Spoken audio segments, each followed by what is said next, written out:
Alrighty then. So as you can see, tank's back together on.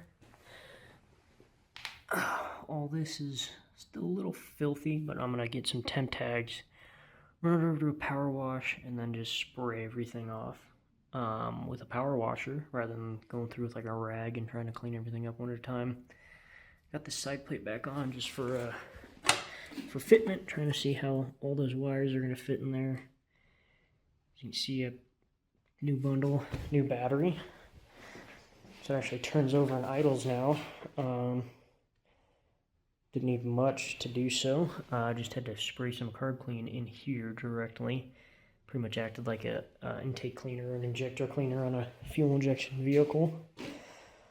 And then just cranked it a couple times, and then it finally kicked over and started. Now it starts without choke. Got a little 11-second video that I'll probably post in. Got this on here. That was on there when I purchased the motorcycle. I'm gonna pull that dent out.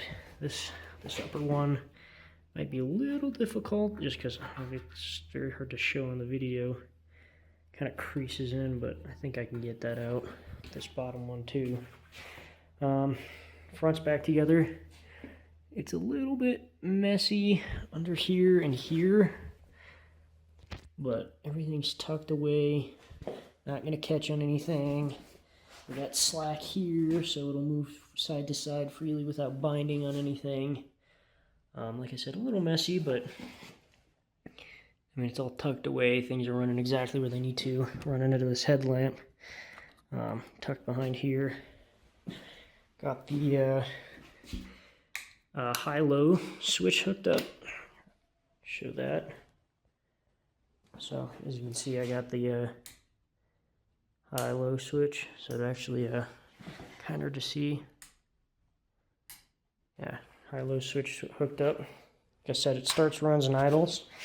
Not quite not ready to ride it on the road yet. I definitely want to get that plate fixed and then this rear tail lamp fixed before I actually go out on any road tests.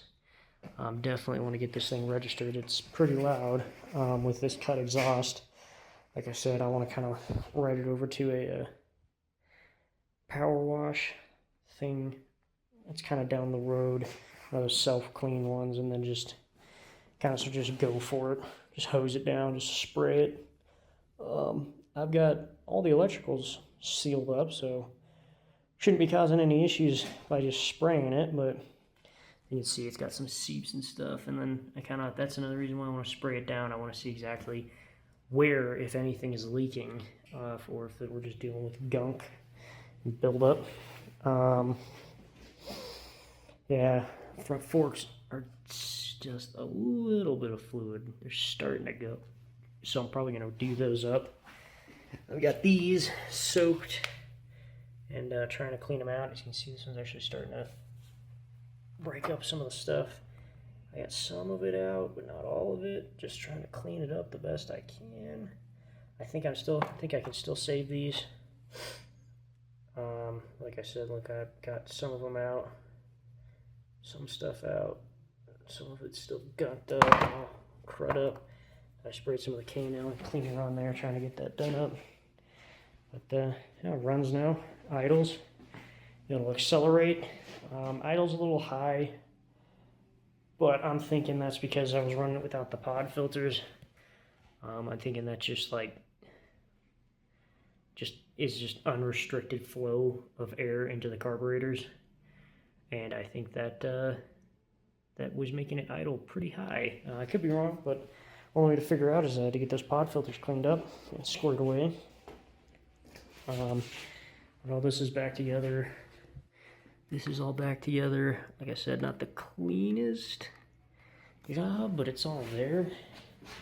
Main job for this is just kind of sort of get it running and get it out. Yeah, you can see there's some stuff. I mean, it's not too bad. Like I said, everything moves unimpeded. Actually, I found out that the clutches grab just fine. They haven't lost their friction. that clutch thing that I was talking about, I kicked it down into gear because I was messing around with it, didn't think about it, and tried to start it, and it shot forward a little bit, stalled out immediately. But I definitely know that there's it'll go, at least in first. So, yeah, just got my little tender on here. This is one of those fill-it-yourself batteries, so I'm charging that up right now. But yeah, everything else is looking pretty decent.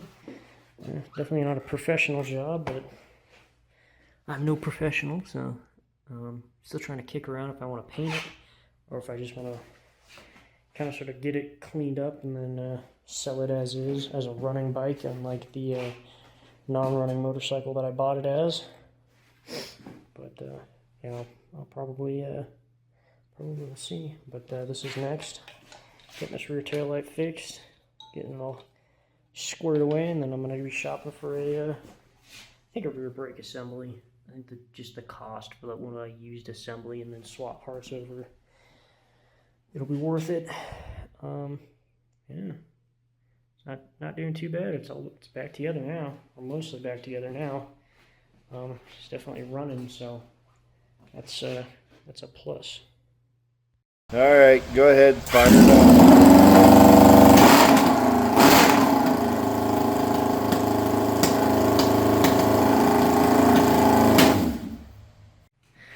Did almost forget. Let's see if I can turn the light on. Did almost forget. I didn't notice this when the side plate came off, but apparently this had broken off. But I mean, it's just steel, plate steel, so I'll clean the rust up both ends here and here, and then I'll weld it. I mean, realistically, you just need kind of sort of a tack to hold it held in there. It's just a little plate that keeps all this covered. Yeah, almost forgot about that part. Yeah, so it's coming along. It's moving along slowly but surely.